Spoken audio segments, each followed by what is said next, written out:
Saya Ika Sri Fahmi dengan NIM 1903464. Assalamualaikum warahmatullahi wabarakatuh. Perkenalkan, nama saya Nabila Farasdrasi dengan NIM 19034121. Saya berasal dari kelompok 3. Bahkan saya Niko Permana NIM 19034125. Saya Fevi Veronica dengan NIM 19034042. Perkembangan fisika pada zaman kuno, yaitu yang pertama zaman Yunani. Pada zaman Yunani, ada Thales dari Miletus. Kurang lebih 600 tahun sebelum Yesus terlahir, muncullah sosok pertama dari Tridente Miletus, yaitu Thales, yang menggebrak cara berpikir mitologis masyarakat Yunani dalam menjelaskan segala sesuatu. Sebagai saudagar filosof, Thales amat gemar melakukan muhibah. Ia bahkan pernah melakukan lawatan ke Mesir. Thales ini adalah filsuf pertama sebelum masa Socrates. Menurutnya, zat utama yang menjadi dasar segala materi adalah air pada masanya. Ia menjadi filsuf yang mempertanyakan isi dasar alam. Selanjutnya yaitu ada Pythagoras. Pythagoras lahir di Samos, daerah Ioni, tetapi kemudian berada di Kroton atau Italia Selatan. Ia adalah seorang matematikawan dan filsuf Yunani yang paling dikenal melalui teoremanya. Dikenal sebagai bapak bilangan, dan salah satu peninggalan Pythagoras yang terkenal adalah teorema Pythagoras, yang menyatakan bahwa kuadrat hipotenusa dari suatu segitiga siku-siku adalah sama dengan jumlah kuadrat dari kaki-kakinya atau sisinya dan siku-sikunya. Walaupun fakta di dalam teorema ini telah banyak diketahui sebelum lahirnya Pythagoras, namun teorema ini dikreditkan kepada Pythagoras karena ia yang pertama kali membuktikan pengamatan ini secara matematis. Selain itu, Pythagoras berhasil membuat lembaga pendidikan yang disebut Pythagoras Society. Selanjutnya yaitu ada Socrates. Socrates ini lahir di Athena dan merupakan generasi pertama dari 3 ahli filsafat besar dari Yunani, yaitu Socrates, Plato, dan Aristoteles. Socrates adalah pengajar dari Plato, dan Plato pada gilirannya juga mengajar Aristoteles. Sumbangsi Socrates yang terpenting bagi pemikiran Barat adalah metode penyelidikannya, yang dikenal sebagai metode Elenkos, yang banyak diterapkan untuk menguji konsep moral yang pokok. Oleh karena itu, Socrates dikenal sebagai bapak dan sumber etika atau filsafat moral dan juga filsafat secara umum. Selanjutnya yaitu ada Plato. Plato ini adalah murid dari Socrates dan guru dari Aristoteles. Karyanya yang paling terkenal ialah Republik atau Politeia, di mana ia menguraikan garis besar pandangannya pada keadaan ideal. Selain itu, ia juga menulis hukum dan banyak dialog di mana Socrates adalah peserta utama. Sumbangsi Plato yang terpenting tentu saja adalah ilmunya mengenai ide. Dunia fana ini tiada lain hanyalah refleksi atau bayangan daripada dunia ideal. Di dunia ideal semuanya sangat sempurna. Selanjutnya yaitu Aristoteles. Aristoteles ini adalah seorang filsuf Yunani, murid dari Plato dan guru dari Alexander yang agung. Ia memberikan kontribusi di bidang metafisika, fisika, etika, politik, ilmu kedokteran, dan ilmu alam. Di bidang ilmu alam, ia merupakan orang pertama yang mengumpulkan dan mengklasifikasikan spesies-spesies biologi secara sistematis. Sementara itu, di bidang politik, Aristoteles percaya bahwa bentuk politik yang ideal adalah gabungan dari bentuk demokrasi dan monarki. Zaman Mesir. Pada tahun 2500 sebelum Masehi, di Mesir telah dibangun suatu piramida yang sisi-sisinya telah menghadap arah barat, timur, utara, dan selatan. Dalam membangun suatu piramida, tidak saja sisi-sisinya harus menghadap ke arah mata angin, tetapi alasnya harus berbentuk bujur sangkar, yang bersisi sama panjang dan bersudut siku-siku. Untuk membentuk sudut 90 derajat, orang Mesir menggunakan tali. 3 utas tali masing-masing berukuran panjang 3, 4, dan 5 satuan dikaitkan satu dengan yang lainnya dan diregangkan pada simpul-simpul tersebut sehingga terbentuk segitiga siku-siku.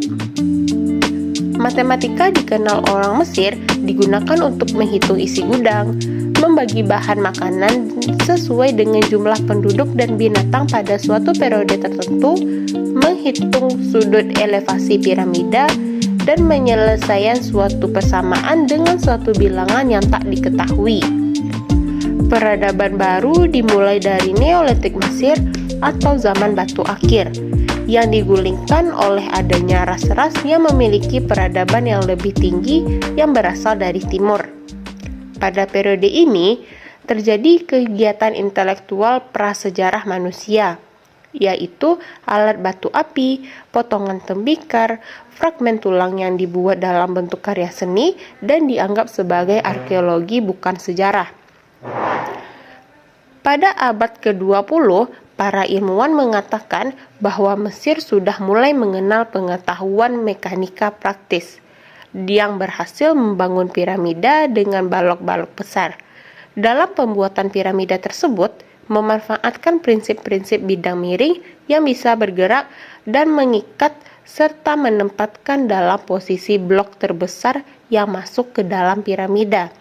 Ilmu ilmiah murni Mesir didasarkan pada pengamatan modern piramida mereka yang secara jelas berorientasi dengan prinsip astronomi. Zaman Babilonia. Babilonia adalah wilayah budaya kuno di pusat selatan Mesopotamia, sekarang yang disebut dengan Irak, dengan Babel sebagai ibu kotanya. Pendiri sekaligus raja pertama dari Babilonia adalah seorang kepala suku dari Amorite bernama Sumuabum, yang mendeklarasikan kemerdekaan Babilonia dari negara tetangganya yaitu Khazalu pada tahun 1894 sebelum Masehi. Babilonia muncul sebagai bangsa yang kuat saat Raja Hammurabi dari suku Amorite menciptakan sebuah kerajaan kecil di luar teritori wilayah Kekaisaran Akkaida. Bangsa Babilonia mengadopsi bahasa Semitik Akkaida sebagai bahasa resmi dan bahasa Sumeria sebagai bahasa yang dipakai untuk keperluan keagamaan, yang saat itu tidak lagi digunakan sebagai bahasa lisan. Tradisi Akkaida dan Sumeria memainkan peran utama dalam perkembangan budaya Babilonia, dan bahkan hal ini menjadikan beberapa daerah di negara tersebut menjadi pusat kebudayaan hingga keluar daerah Babilonia sendiri.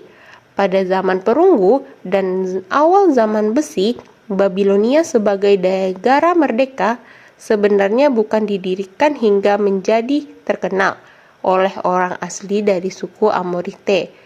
Sebagian besar sejarah Babilonia berada di bawah pemerintahan orang-orang Mesopotamia. Dalam astronomi Babilonia, catatan pergerakan dari bintang, planet, dan bulan berada dalam ribuan papan tanah liat yang diciptakan oleh para ahli tulis. Bahkan saat ini, periode astronomi yang diidentifikasi oleh para ilmuwan Mesopotamia masih banyak digunakan dalam kalender barat, seperti tahun matahari dan tahun bulan lunar.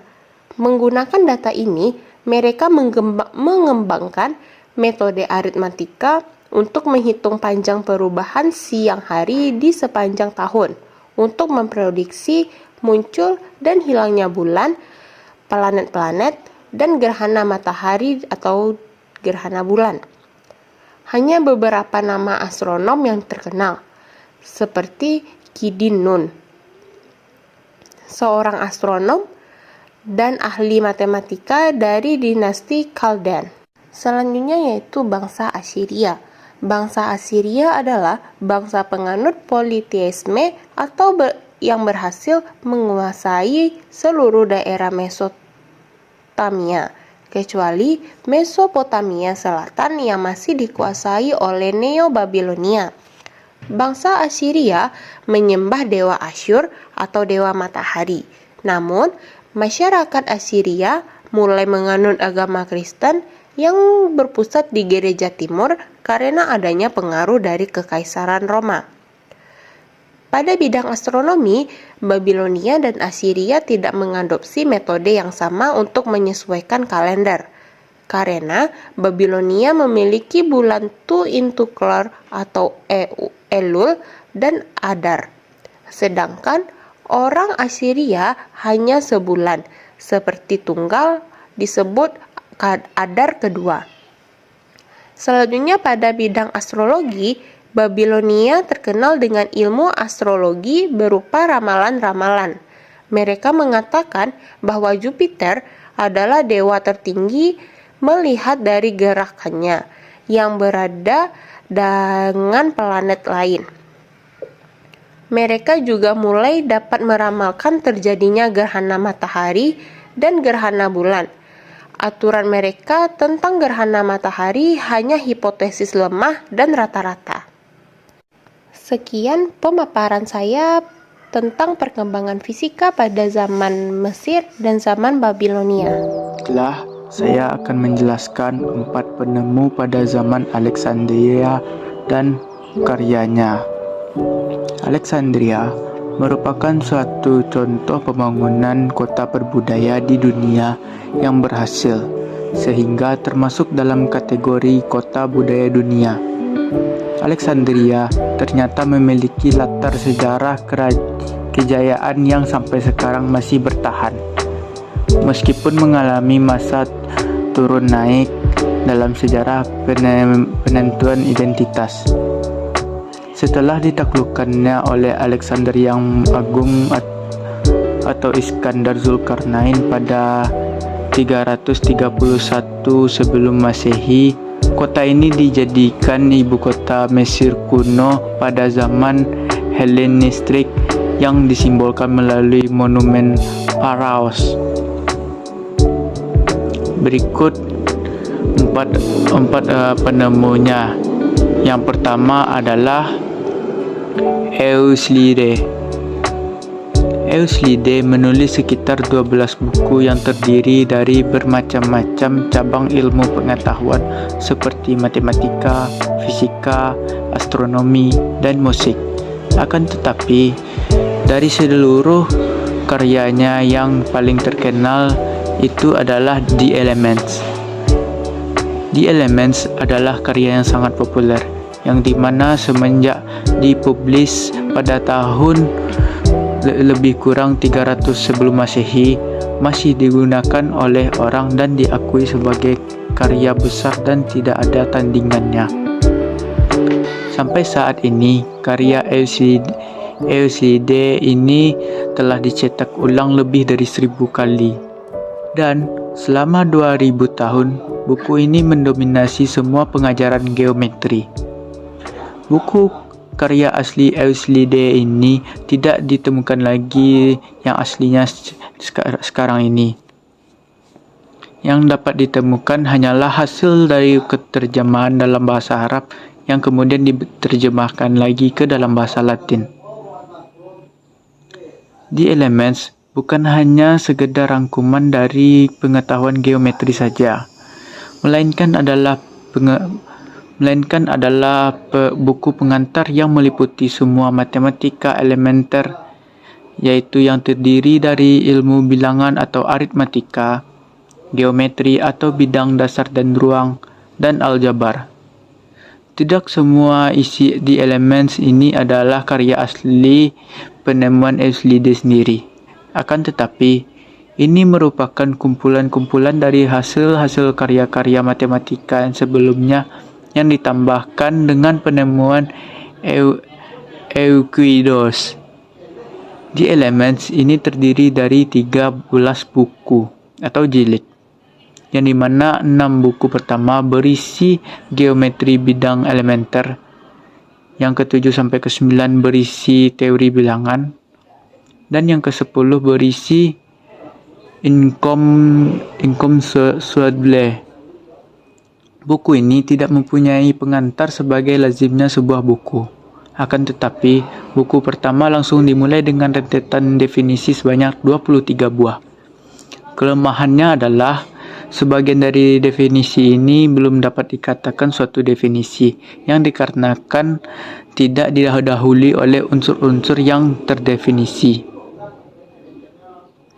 Setelah definisi-definisi tersebut, Euclides memberikan 5 dalil dan aksioma yang dimana Euclides tidak dapat menjelaskan perbedaan antara postulat atau dalil dan aksioma.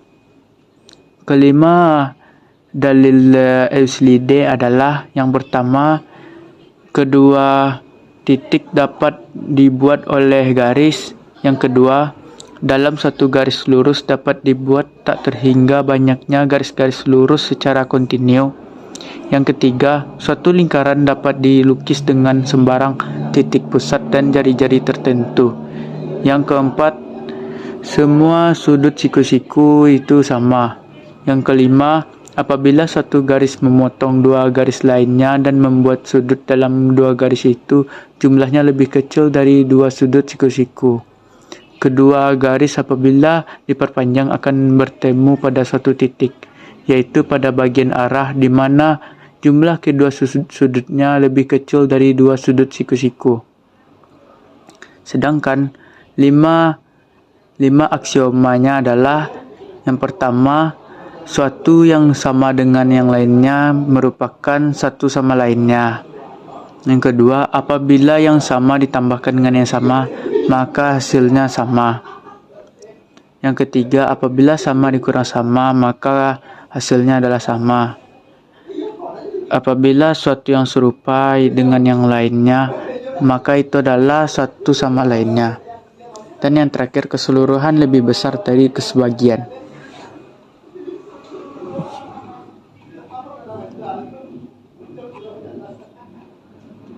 Yang kedua adalah Archimedes. Sesudah Euclid muncul di beberapa matematikan yang terkenal pada umumnya adalah guru besar atau alumni dari Universitas Alexandria. Di antara matematikawan besar ini adalah Archimedes, orang matematikan terbesar sepanjang zaman. Archimedes dilahirkan kira-kira pada tahun 267 sebelum Masehi di Cyrus dan juga meninggal di sana pada umur sekitar 75 tahun. Menurut sejarah, Archimedes meninggal karena dibunuh oleh tentara Romawi ketika berlangsungnya Perang Punic pada tahun 214 sampai 212 sebelum Masehi.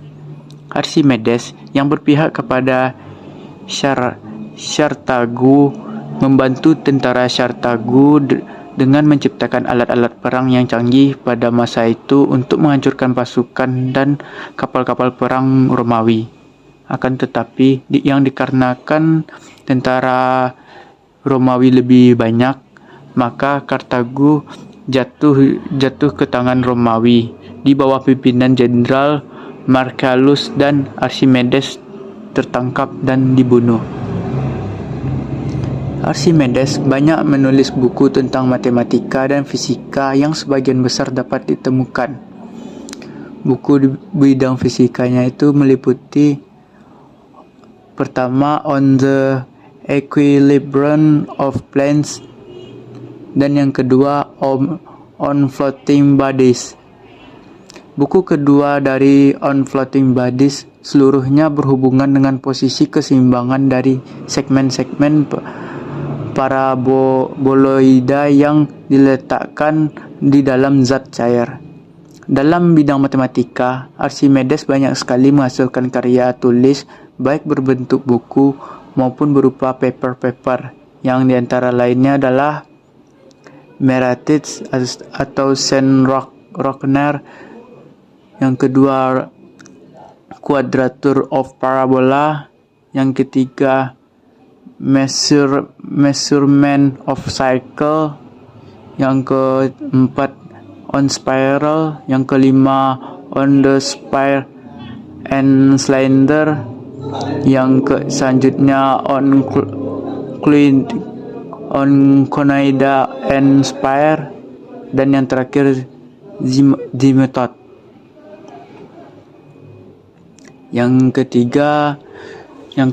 Penemu yang ketiga adalah Eratosthenes pada tahun 270 sampai 190 sebelum Masehi.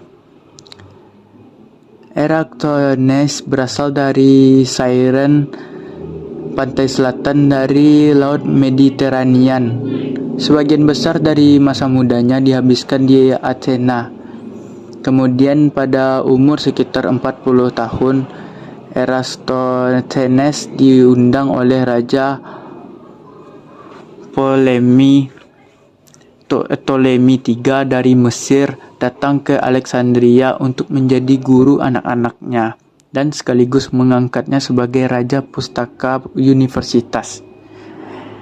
Eratosthenes memiliki keahlian dalam bermacam-macam cabang ilmu pengetahuan seperti kesastraan, astronomi, sejarah, dan atletik. Karyanya yang paling menonjol ialah Aprokmasin yang tentang panjang keliling bumi. Eratosthenes memprediksi keliling bumi dengan membandingkan jarak antara dua tempat di bumi dan sudut yang dibuat dua tempat itu dengan matahari.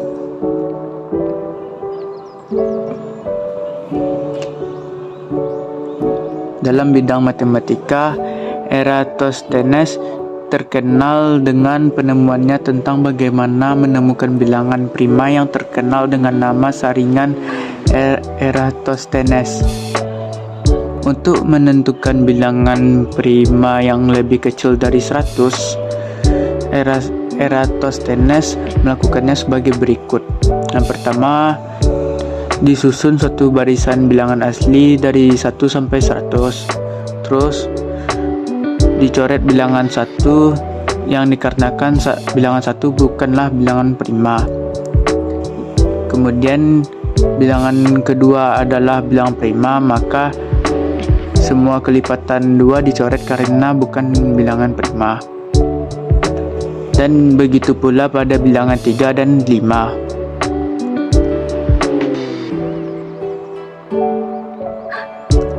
Untuk memperoleh prima, formulanya tidak hanya berlaku untuk n yang lebih kecil dari 5, karena untuk n sama dengan 5 formula ini tidak berlaku. Karya lain dari Eratosthenes adalah On the Mean Loci, tetapi karya ini tidak ditemukan. Begitu juga dengan karyanya On Measurement on the Earth yang juga hilang.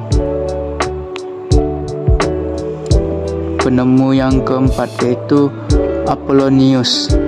Apollonius dilahirkan di Perga yang terletak di antara Antalya Turki. Diperkirakan Apollonius lahir pada tahun 262 sebelum Masehi, yaitu sekitar 25 tahun lebih muda dari Archimedes. Pada waktu masih muda, Apollonius belajar di Alexandria dengan murid-murid Euclide. Kemudian, untuk beberapa lamanya mengajar di Universitas Alexandria. Dan kemudian Apollonius meninggal di Alexandria kira-kira pada tahun 1990. Buku Quick Dictionary sekarang tidak ditemukan lagi berisi mode bagaimana melakukan kalkulasi dengan cepat. Dalam buku ini, Apollonius mengkalkulasikan nilai V dengan nilai yang lebih sedikit lebih baik dari Archimedes, yaitu 3,1416. Buku Cutting of Ratio, tetapi bukan dalam naskah asli, karena sudah diterjemahkan ke dalam bahasa Arab, kemudian diterjemahkan lagi ke dalam bahasa Latin. Buku ini berisi 181 proposisi yang berhubungan dengan soal-soal matematika umum mengenai penyelesaian persamaan kuadrat jenis AX kuadrat dikurang B kuadrat sama dengan C. Buku Cutting of an Area berisi 124 proposisi yang pada umumnya berhubungan dengan problem yang hampir bersamaan dengan karyanya Cutting of a Ratio. Buku Tangenslist berisi 124 proposisi. Buku ini berhubungan dengan problem yang bagaimana melukis suatu lingkaran yang menyinggung 3 unsur yang diketahui, yaitu titik, garis lurus, dan lingkaran. Nah, selanjutnya buku On Verga berisi 125 proposisi yang berhubungan dengan inklinasi yang hanya dapat dilakukan dengan menggunakan jangka dan mister saja.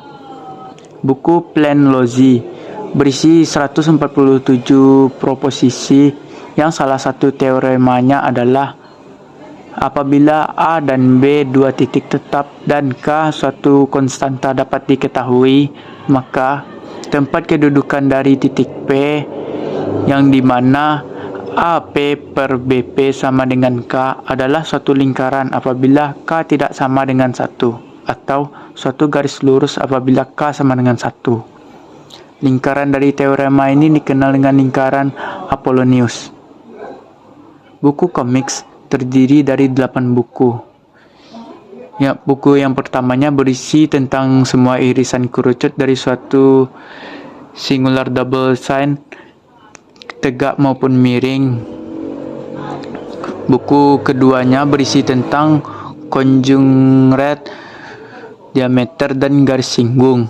Buku ketiganya berisi teorema berguna untuk sintetis dari tempat kedudukan ruang. Buku keempatnya berisi pembuktian kebalikan dari proposisi yang ada di buku 3 mengenai sifat-sifat harmonik dari kutub dan polar. Buku kelimanya berisi garis-garis lurus maksimum dan minimum terhadap buku kerucut. Yang keenam ada berisi teorema dan problem konstruksi yang berhubungan dengan kerucut yang sama dengan kerucut yang sebangun.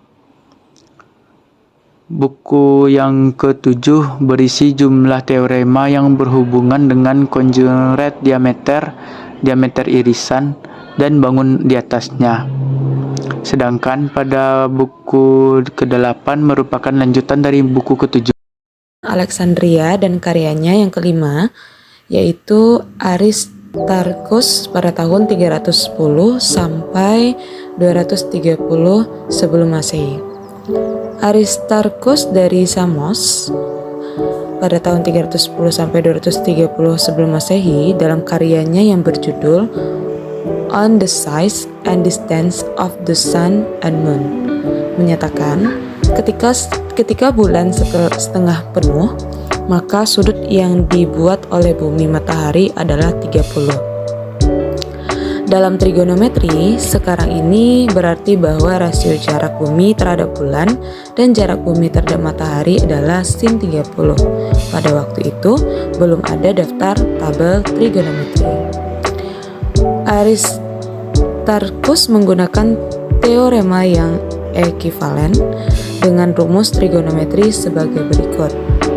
Sin A per sin B kurang A per B kurang tan A per tangen B, di mana untuk B kurang dari A sedangkan B itu lebih dari 0 dan A itu kurang dari 90 derajat.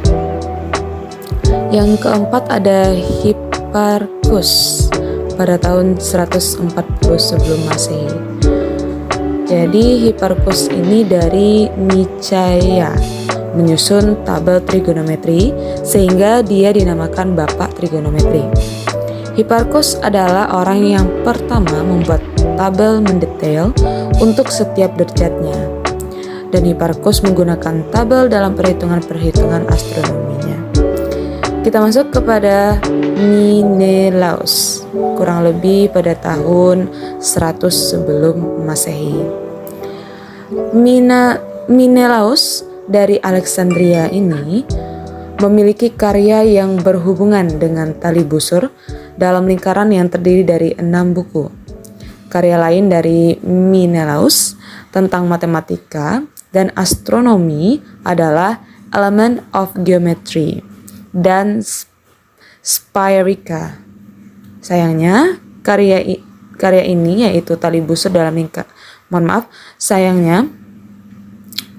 karya Menelaus tali busur dalam lingkaran dan Element of Geometry tidak dapat ditemukan.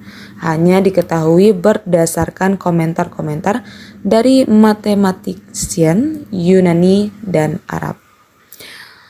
Yang kedelapan ada Ptolemy, kurang lebih tahun 150 sebelum Masehi. Ptolemy dari Alexandria tahun 150 setelah Masehi. Karyanya Mathematical Synthesis adalah karya yang paling terkenal dalam zaman Yunani di bidang trigonometri. Buku Mathematical Synthesis atau kumpulan matematika ini terdiri dari 13 buku yang disusun berdasarkan tulisan Hipparchus. Buku karya Ptolemy ini adalah merupakan karya dalam bidang astronomi yang terbesar di zamannya, melebihi semua karya penulis-penulis lainnya, sehingga karya ini oleh komentator disebut Majest atau yang terbesar, dan translator Arab menyebutnya dengan Al-Majest, yaitu nama yang dikenal sekarang ini. Terakhir, penemuan pada zaman Alexandria pada karyanya yaitu ada Heron. Heron ini merupakan matematikawan Yunani kuno dan insinyur yang aktif di kota kelahirannya, yaitu Alexandria, Mesir, Romawi. Dia dianggap sebagai eksperimenter besar kuno dan karyanya merupakan perwakilan dari tradisi keilmuan Yunani.